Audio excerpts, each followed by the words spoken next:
God bless you, loved ones. Topic I want to deal with right now is really looking at when God created man, what was he originally after? One thing that we have to understand is that the communion of God in the Godhead within themselves, we have the Father, the Son, the Word, the Holy Spirit. All personalities coexist in a loving, harmonious relationship. So that when they set out to create other beings, they did it with the same intent of having a communion and a love relationship to where love would permeate the heavens and love would be the standard for the relationship. So as God set out to achieve this goal and purpose, he had to set up the conditions to where his creatures would love him of their free will. And God ultimately gave his creation the free will. Now, when we, zero it down to us as humankind, we know our forefather, Adam, and our mother, Eve, they were given a free will and also were given a test. I call it a test because when God is looking to see if you love him, and as he was trying to, look at mankind and determine if they would truly, truly love him to the extent that they would obey him and not yield, not actually fall prey to their senses, that they would look and say, you know what?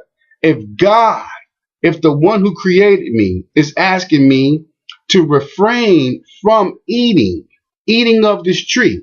And we all know that the tree represents way more than just a literal tree. We're actually talking about the fruit of Satan.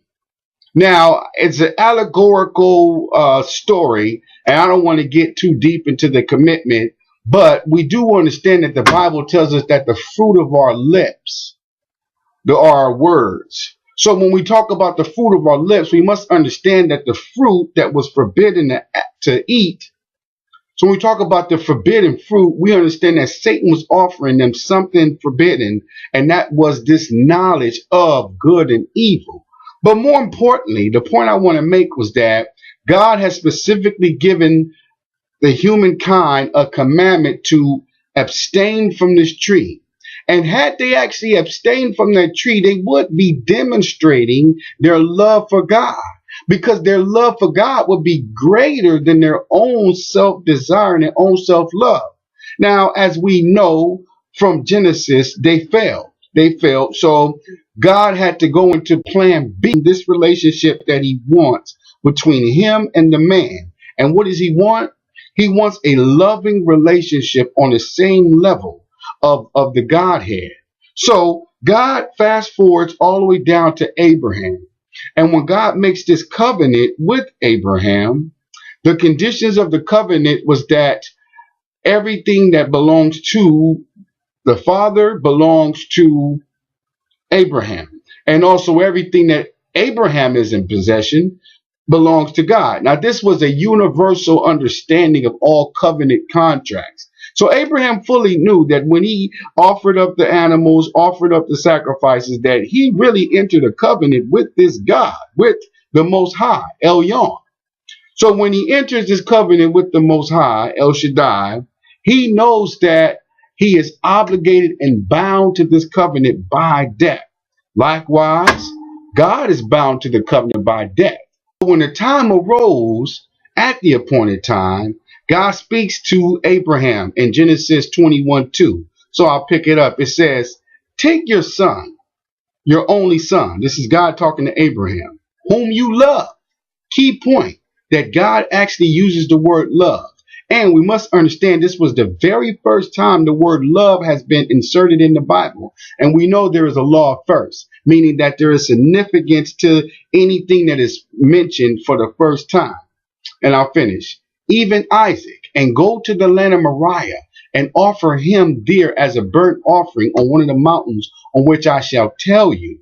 Now, I want to harp on the fact that God uses the word love, because now God is testing Abraham's love. And why is the Lord testing Abraham's love? Because he wants to see if Abraham so loved him that he would offer his child that he loved so much. Now Abraham is put in a crisis. He's put in a dilemma. Just like Adam, just like Eve, just like our parents were put in a dilemma and a crisis when the tempter came and tempted them.